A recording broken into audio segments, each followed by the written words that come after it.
The night I noticed Too Late Hook, I didn't think much of it at the time. That's the part that keeps coming back to me.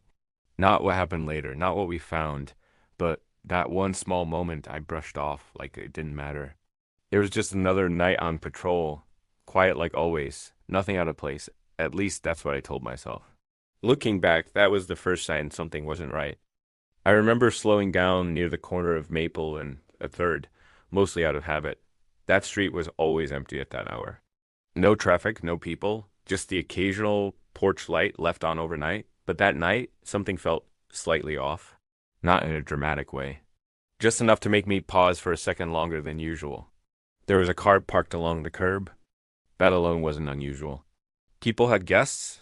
Sometimes they parked outside instead of using the driveway. But I couldn't remember seeing that car before. And I had been doing those rounds long enough to notice things like that, even if I didn't always realize it in the moment. I sat there for a few seconds, engine idling, just looking at it. I should have stepped out. I should have checked the plate, maybe walked up to the nearest house and asked if it belonged to someone. That's what we were supposed to do. That's what the whole point of the patrol was. But I didn't. I just told myself it was nothing and kept driving.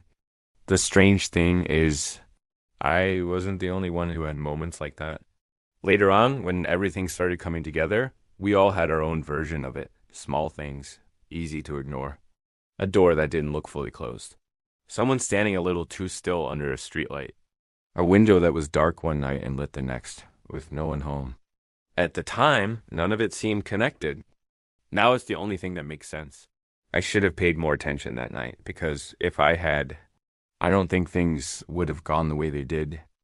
Quiet streets, simple routine, normal life setup. I had been part of the neighborhood watch for a little over a year when all of this started. It wasn't anything official or overly structured, just a small group of residents who volunteered to keep an eye on things during the late hours.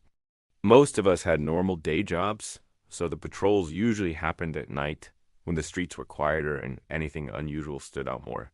The neighborhood itself was the kind of place people moved to because nothing ever happened there. It was mostly middle class families, a few retirees, and some younger couples who had just bought their first homes. Everyone knew each other, at least enough to wave or exchange a few words. It wasn't unusual to recognize the same cars parked in the same driveways every night. That familiarity was what made the watch feel easy, predictable. My usual shift started around 10:30 p.m. I'd grab a coffee, get in my car, and follow the same route we had all agreed on.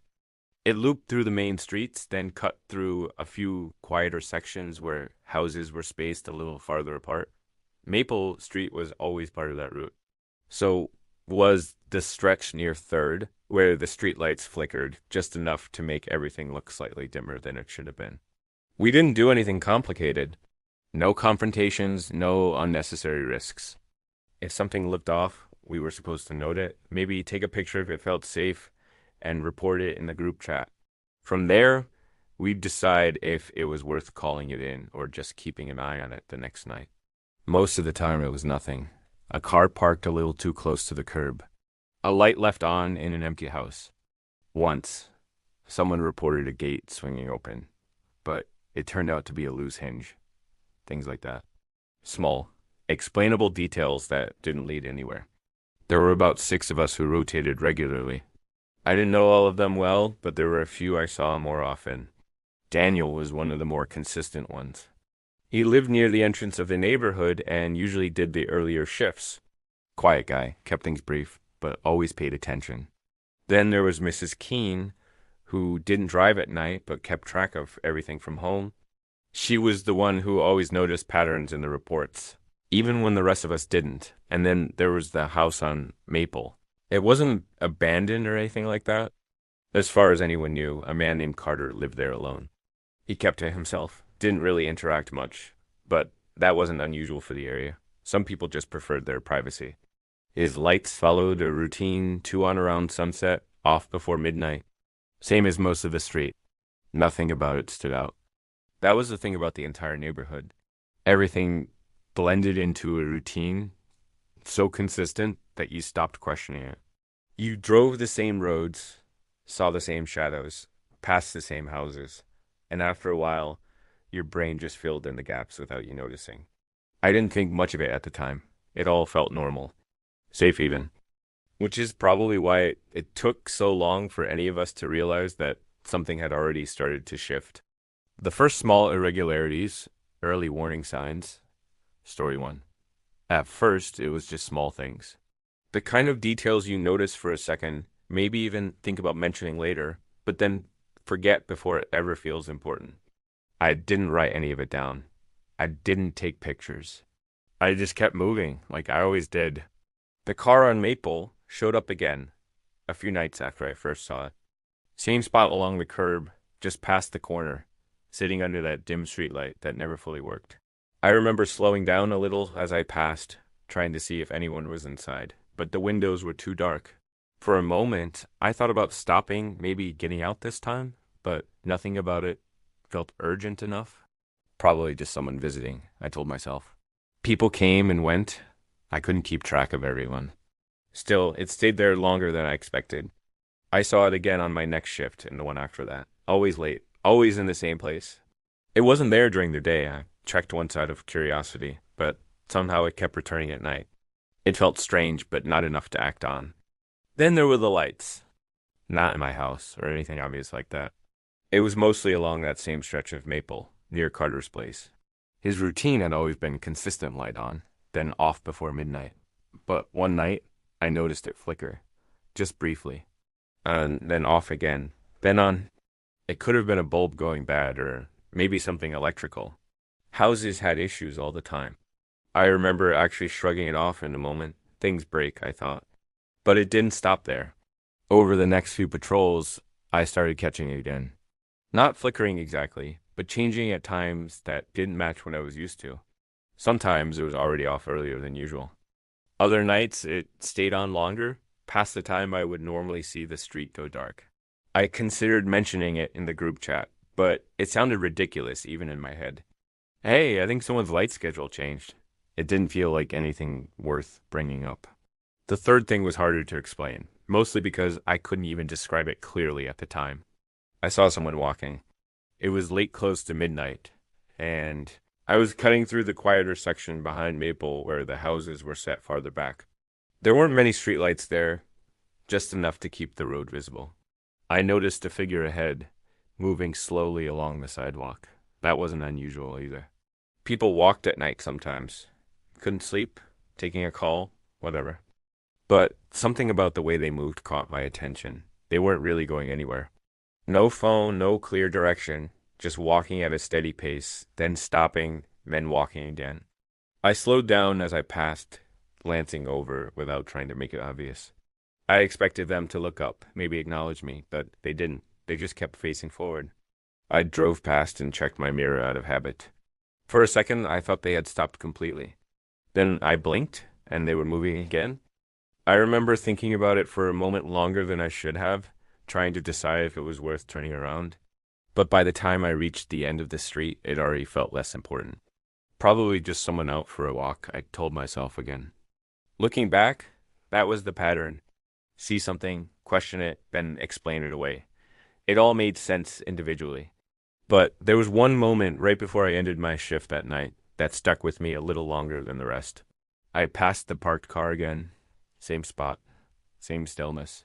But this time, I was sure the interior light turned off just as I drove by. Someone else saw it too. Escalation. Story 2. I didn't bring any of it up right away. It sat in the back of my mind for a couple of days, the way small things usually do. You notice something slightly off, then life moves on, and it starts to feel less important the longer you leave it alone. By the time my next shift came around, I had already convinced myself it wasn't worth mentioning. But then Daniel said something. It wasn't anything dramatic. Just a short message in the group chat posted sometime after his patrol ended. Anyone else seeing someone walking around Maple late at night? That was it. No details. No urgency. Just a question. I remember reading it and pausing for a second longer than I expected. My first thought was that it was probably the same person I had seen. Someone who lived nearby, maybe dealing with insomnia or just used to being out at odd hours. It didn't feel unusual enough to respond immediately. A couple of other people replied, but not in a serious way. Probably just a resident. Yeah, I've seen people walking before. The conversation moved on quickly after that. No one pushed it further, and neither did I. Looking back, that was probably the moment we all had a chance to connect it properly. Instead, we let it go. A few nights later, I was back on my usual route. Same time, same streets. Everything feeling as normal as it always did. But as I turned onto Maple, I found myself slowing down again without really thinking about it. I don't know why. Maybe it was Daniel's message. Maybe it was the way things had been lining up in my head without me fully acknowledging it. That's when I saw them again. Same general area. Same slow, steady movement along the sidewalk. The figure was a little farther down this time, closer to Carter's house. I kept my distance, driving past like I normally would, but this time I paid more attention. They didn't react. No glance in my direction, no shift in posture, nothing that suggested they even noticed a car passing by. It wasn't unnatural exactly, just slightly off. I checked my mirror again. They stopped. Not gradually, not like someone pausing to look at something. Just stopped. For a second, I thought maybe I had imagined it. The lighting on that street wasn't great, and shadows could play tricks on you. But then I saw it clearly. They turned. Not toward me, not toward any house. Just slightly, like they were adjusting their position. And then they kept walking. I drove a little farther this time before deciding to loop back around. I told myself it was just routine, just making sure everything was fine. But when I came back to that same spot, the sidewalk was empty. No one there. No sign of where they had gone. I checked the side streets, slowed down near the houses, even looked for movement behind the fences, but there was nothing. It was like they had just disappeared. Later that night, Daniel sent another message. Saw them again. Same area. That's when I started noticing the timing. Same street. Same late hour. Different nights. It was lining up too neatly to ignore completely. And still, I didn't say anything. The night things didn't add up. Escalation. Story 3. By that point, I had started paying closer attention. Not in an obvious way. Not enough to admit to myself that something was wrong, but just enough that I noticed more than I used to. The same streets didn't feel quite as automatic anymore. I wasn't just driving through them, I was watching. That's probably why I caught it that night. It was just past 11:30 when I turned onto one of the quieter side roads that ran behind Maple. That stretch didn't get much activity, even during the day. At night, it felt almost completely still. No porch lights, no movement, just long shadows and the occasional reflection from a window. I was about halfway down the street when something small caught my attention. A gate. It belonged to one of the houses set a little farther back from the road, the kind with a narrow walkway leading up to the front door and a low wooden fence along the sides. I had passed it dozens of times before without thinking about it, but this time, the gate was slightly open. Not wide, just enough that it didn't sit flush with the latch. I slowed down as I passed, glancing over for a second longer than usual. It didn't immediately feel wrong.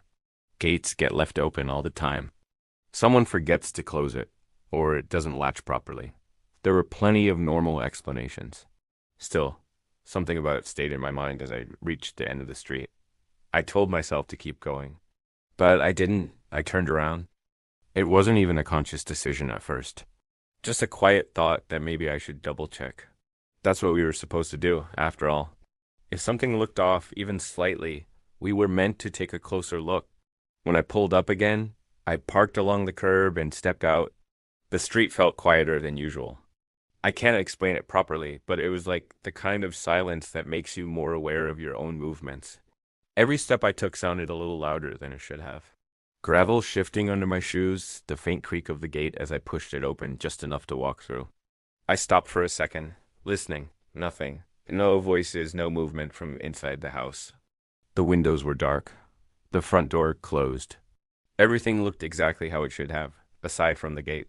Probably just a latch issue, I thought. I reached out and pushed it lightly. It moved without resistance, swinging a little farther open before settling again. There wasn't any wind that I could feel. The air was still. I stood there for a moment longer than necessary. Then I heard it. Footsteps, not loud. Not clear enough to immediately tell where they were coming from, but close enough that I knew they weren't mine. I froze without really thinking about it, trying to listen again. Another step, somewhere off to the side, maybe behind the house or just beyond the fence line. I turned slightly, scanning the darker areas where the street light didn't reach. There were too many shadows, too many places for something or someone to be without being seen clearly. Hello? I said quietly, no response. For a second, I considered walking around the side of the house just to make sure everything was fine. But something about the situation felt uncertain. Not dangerous exactly, just unclear in a way that made it hard to commit to moving any further. I waited. Nothing happened. No more footsteps, no movement, nothing that confirmed what I had heard. After a while, I stepped back toward the gate and pulled it closed behind me. It clicked lightly into place, as if there had never been anything wrong with it. I stood on the sidewalk for another few seconds looking at the house. Everything was still. Too still. Eventually, I got back in my car and continued my route. I didn't mention it in the group chat that night. I told myself there wasn't enough to go on. No clear sign of anything wrong. No proof that what I heard wasn't just my imagination. But as I drove past Maple again, I found myself slowing down without meaning to. The car was there. Same spot. And for the first time, I didn't try to explain it away. Because things weren't lining up as easily anymore. We should have reported it. Escalation. Story 4. It didn't come up right away. For a while, everything stayed in that same space where things felt off, but not serious enough to act on. We kept doing our patrols, kept noting small details, and kept convincing ourselves that none of it added up to anything real. Then one night, Sarah mentioned something. She didn't usually say much in the group chat unless it was clear and straightforward. No speculation, no overthinking. So when she sent a message around 1 a.m., it stood out more than it should have. I think I saw someone inside the Wilson house. That was the first time the tone shifted, even if only slightly. The Wilson house had been empty for a couple of months. The family had moved out, and the place was in that in-between stage where it wasn't fully abandoned, but no one was living there either. We all knew it was supposed to be empty. It came up before during patrols, just as a reminder to keep an eye on it. Her message sat there for a minute before anyone responded. You sure? Someone asked. Could have been a reflection, another said. That was usually how these things went. Sarah replied a few seconds later. No, I saw movement. Someone was standing near the window. I remember reading that and feeling something shift, even if I didn't want to fully admit it. It wasn't just a light turning on or a car parked in the wrong place anymore. This was different, but still, no one reacted the way they probably should have. Maybe the owners came back, or a realtor showing it late. The explanations came quickly, almost automatically. It was like everyone was trying to find the simplest answer before even considering anything else. Sarah didn't push back hard. I don't think so, she said. Lights were off. Just movement. That word stuck with me. Movement. Not a person clearly visible. Not a face. Just something shifting where nothing was supposed to be. I checked the time she sent the message. It lined up almost exactly with when I would have been near that area on my own route if I had been scheduled that night. That thought sat with me longer than I expected. Eventually, the conversation slowed down. No one suggested calling it in. No one said they would go check. It just faded. The next day, someone brought it up again briefly, but by then the urgency was gone. It turned into more of a discussion than a concern. People throwing out possibilities, none of them confirmed, none of them followed up on. That night, I made sure my route took me past the Wilson house. I didn't rush there. I didn't tell anyone I was going out of my way to check. I just adjusted things slightly, enough that it wouldn't seem intentional. When I pulled onto that street, everything looked normal. The house was dark. No lights inside, no signs of activity. The yard was still, the windows reflecting the street lights like they always did. If I hadn't read Sarah's message, I wouldn't have thought twice about it. I slowed down anyway, just for a second. As I passed, I glanced toward the front window. It was hard to see inside, the angle catching more reflection than anything else. But for a moment, just a moment, I thought I saw something shift behind the glass. Not clearly, not enough to be sure. I kept driving. I didn't stop. I didn't turn around. I told myself it was just the reflection changing as I moved past. The angle, the light, something simple like that. The same kind of explanation we had been using for everything else. But it didn't feel as easy to believe anymore. Later that night, I checked the group chat again. No new messages. No follow up from Sarah. It was like it had never happened. And that was the part that started to bother me more than anything else. Not what she saw, not what I thought I saw, but the fact that all of us had the chance to take it seriously and chose not to. The night it finally happened, peak disturbing event, story 5. I remember the exact moment it stopped feeling like routine. It was just after midnight when I turned on to Maple again. By then, it had become a habit slowing down slightly, paying a little more attention than I used to. I didn't tell anyone I was doing it, but I was. Every shift, I found myself watching that same stretch a little longer than necessary. The car was there, same spot. At that point, it didn't even surprise me anymore. It had become part of the pattern, like everything else. I drove past it slowly, glancing over like I always did, expecting the same stillness. But this time, something was different. The driver's side door wasn't fully closed. It wasn't wide open, just slightly ajar, enough that I could see a thin line of darkness where it should have been sealed shut. I felt my foot ease off the accelerator without thinking, the car slowing almost to a stop as I passed. For a second, I told myself it was nothing. Maybe someone forgot to close it properly. Maybe they had just stepped out, but there was no one around. No movement, no sound, nothing that suggested anyone had been there recently. I drove a little farther, then stopped completely. I don't know what made me do it this time. Maybe it was everything building up, all those small moments stacking on top of each other until ignoring it didn't feel like an option anymore. I put the car in park and stepped out. The air felt colder than it should have. Not freezing, just enough to make me more aware of it. The street was quiet, the same heavy silence I had noticed before, but this time it felt closer. I walked toward the car slowly. Each step felt louder than it should have, even though I was trying to keep it quiet. Gravel shifting under my shoes, the faint sound of fabric moving as I walked. I kept my eyes on the door, half expecting it to move on its own. It didn't. When I reached it, I stopped just short of touching it. I listened. Nothing. No breathing, no movement from inside. I leaned slightly, just enough to look through the gap. The interior was dark after it was already too late. Aftermath. I didn't call it in right away. Even after everything that happened that night, I sat in my car for a few minutes before doing anything. I kept looking at the empty seat inside that car, then back toward the yard where I had seen someone standing. Neither of them moved again. It was like whatever I had just walked into had already passed, leaving nothing behind except the feeling that I was too late to understand it. Eventually, I reported it, not just in the group chat this time, but properly. I called it in, explained what I saw as clearly as I could, even though it didn't sound convincing out loud. A partially open car door. Someone inside who wasn't there a second later. Another person standing nearby who didn't react. When the police arrived, everything looked normal. The car was still there, but the door was fully closed now, locked. No one inside. No immediate signs of forced entry. No obvious damage. Nothing that suggested anything had just happened. I stood there while they checked around, repeating the same explanation, hearing it sound less certain each time I said it. They asked if I recognized the vehicle. I didn't. They ran the plate anyway. It came back registered to someone outside the neighborhood. That part stuck with me. Not a resident.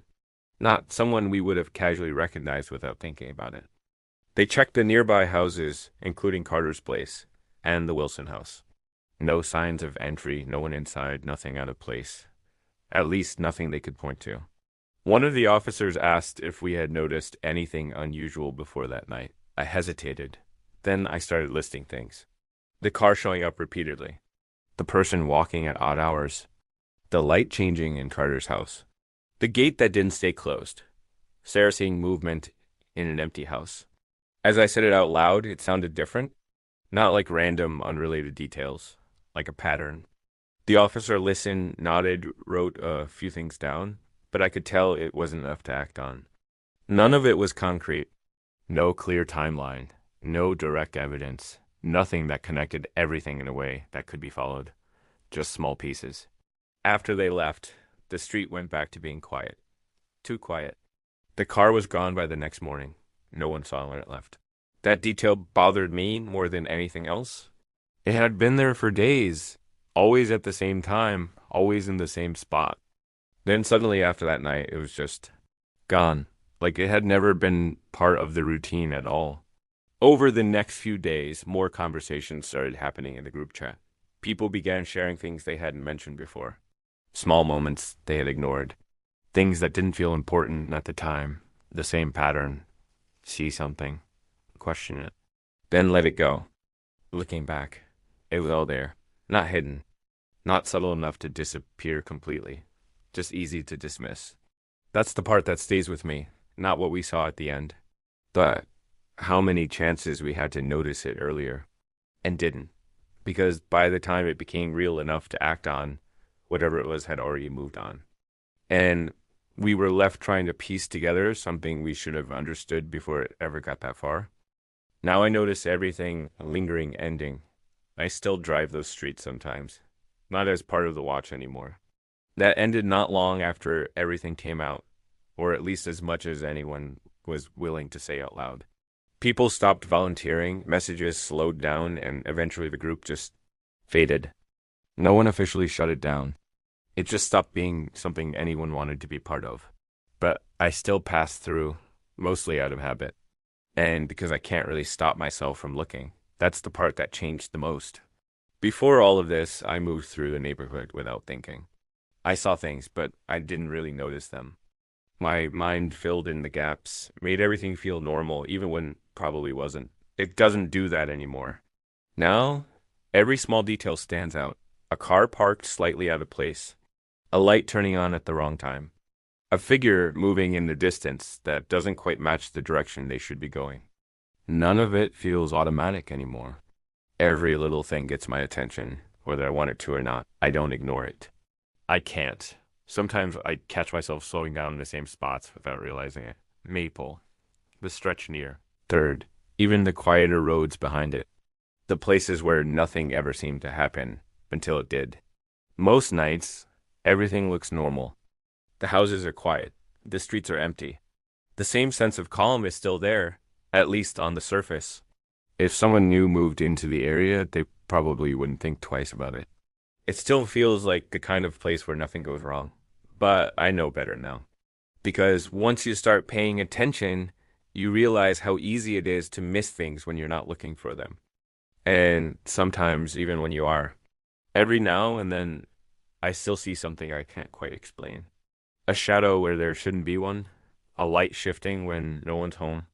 A car I don't recognize, parked just long enough to make me wonder if it's been there before. I don't tell anyone.